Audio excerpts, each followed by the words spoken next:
मेघनगर में मिलावटी खाद का कारोबार इन दिनों इतनी तरक्की कर रहा है कि मानो मिलावट उद्योग को सरकार ने स्टार्टअप इंडिया में शामिल कर लिया हो। और कृषि विभाग साहब तो खुद 1 घंटे बाद मौके पर पहुंचे और जांच करने नहीं, जांच का नाटक करने। मेघनगर में मिलावटी खाद का कारोबार इन दिनों इतनी तरक्की कर रहा है कि मानो मिलावट उद्योग को सरकार ने स्टार्टअप इंडिया में शामिल कर लिया हो। और कृषि विभाग साहब तो खुद 1 घंटे बाद मौके पर पहुंचे, पर जांच करने नहीं बल्कि जांच का नाटक करने। जी हां, साहब ने बड़ी मेहनत से खाद का सैंपल लिया और लीपापोती कर जाने लगे।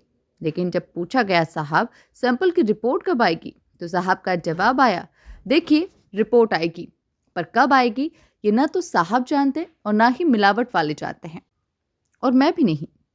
ऐसा लग रहा था मानो रिपोर्ट खाद के कणों में छुपकर तपस्या करने के लिए चली गई हो। जब जनता को लगा कि अब कार्रवाई होगी, तभी शुरू हो गया कृषि विभाग का सबसे पसंदीदा हथियार, लक्ष्मी यंत्र लीपापोती प्रक्रिया। इस यंत्र की खासियत यह है कि मिलावट दिखती नहीं, दोषी पकड़ा नहीं जाता और विभाग को कोई तकलीफ भी नहीं होती। साहब की जांच टीम बस उतना ही काम करती है जितना कैमरे में दिख जाए। बाकी का काम ऊपर वाले और अंदर वाले पर छोड़ दिया जाता है। तो जनाब, मिलावटखोर मस्त है, किसान पस्त है। और विभाग कह रहा है रिपोर्ट आने में जितना समय लगता है उससे ज्यादा समय उसे दबे रहने में लगता है। ग्लोबल इंडिया टीवी के लिए मेघनगर से झाबुआ जिला ब्यूरो संदीप खत्री की रिपोर्ट।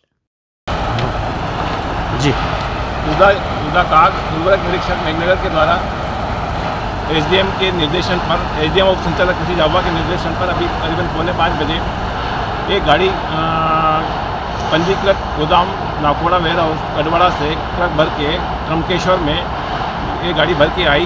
उस गाड़ी की शिकायत पत्रकार महोदय द्वारा की गई थी। उसका द्वारा हम उनके मार्गदर्शन पे वरिष्ठ कृषि विकास अधिकारी श्री प्रकाश बामने और हमारे द्वारा उस गाड़ी का जांच पड़ताल की गई।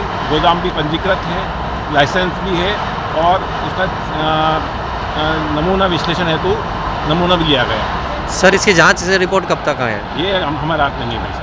तो कहाँ से प्राप्त होगी? ये अभी कम से कम महीना। सर, ये मासिक इनका प्रोडक्शन कितना होता है? ये नहीं मालूम है, ये अभी आपको नहीं मालूम है।